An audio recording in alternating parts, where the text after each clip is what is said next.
Bright India news, हर जुर्म का पर्दाफाश। मैं हाजी मोहम्मद इकबाल एडवोकेट, प्रबंधक जनता English centre college Naktiya Bareilly व राष्ट्रीय महासचिव IMC।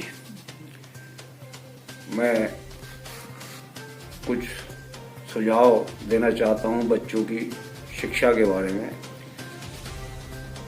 इस लॉकडाउन के अंदर बच्चों के स्कूलों को बंद किया गया।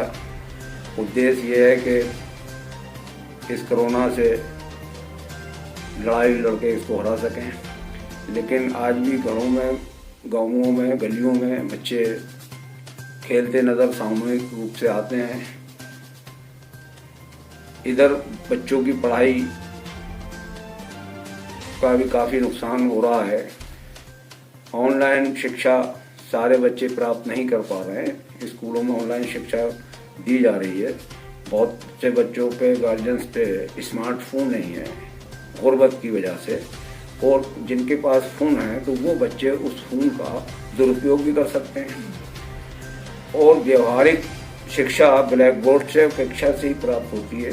टीचर पढ़ाते वक्त एक शब्द के कई मायने बताता है, उदाहरण देके बताता है। किताबी शिक्षा के साथ साथ वो समाज की शिक्षा को भी समझाने का, बताने का काम करता है।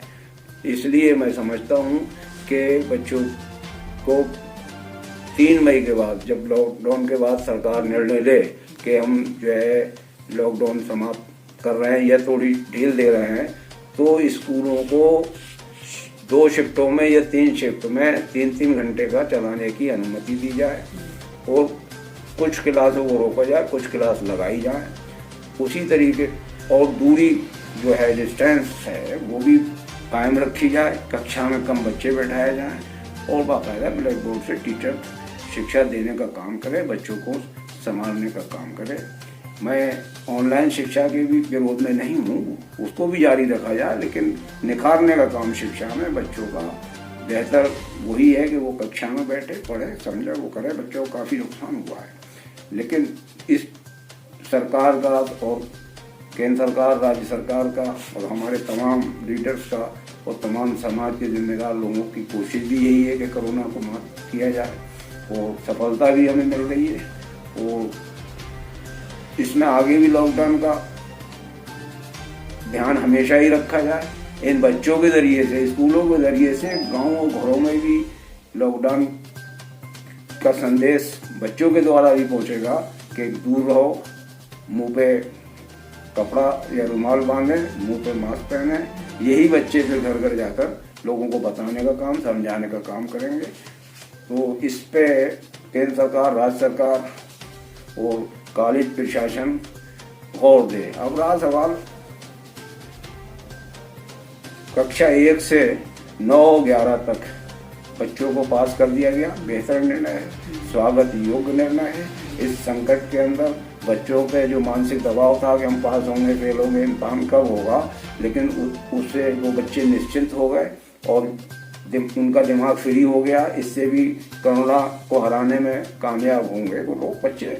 लेकिन मैं निवेदन ये भी करता हूँ कि अगर कापी जांचने में परेशानी आ रही है कक्षा 10 की और 12 की बोर्ड की, तो जो कॉपी जच चुकी हैं उनके आधार पे उनको बच्चों को मार्क्स दिए जाएं उसी रेशियो से, और उनको भी अगर प्रमोट कर दिया जाए, उनका रिजल्ट घोषित कर दिया जाए तो बेहतर होगा। इस पर गौर सरकार करे। आपको इस पर लगता है कि जो सरकार 10th और 12th वाले बच्चों को प्रमोट करेगी तो ये मानना ये ठीक होगा? हाँ, क्योंकि परीक्षा का मतलब नापना है, पैमाना कोई वैसा नहीं दिमाग नापने का।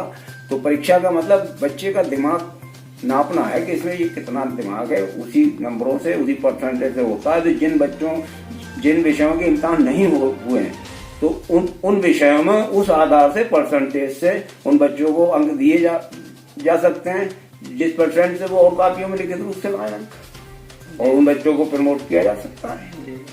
लेकिन ये सोचा है अगर परीक्षा ले ले बेहतर है, नहीं ले पा रहे हैं और उनका लेट हो रहा है रिजल्ट, तो उत्तर प्रदेश सरकार इसका निर्णय ले और केंद्र सरकार भी निर्णय ले कि भाई उन बच्चों पे जो कोई किसी प्रकार का दबाव भी ना पड़े, और जो है कोरोना से हमें जीतना है, तो उसके लिए उन बच्चों को प्रमोट किया जा सकता है।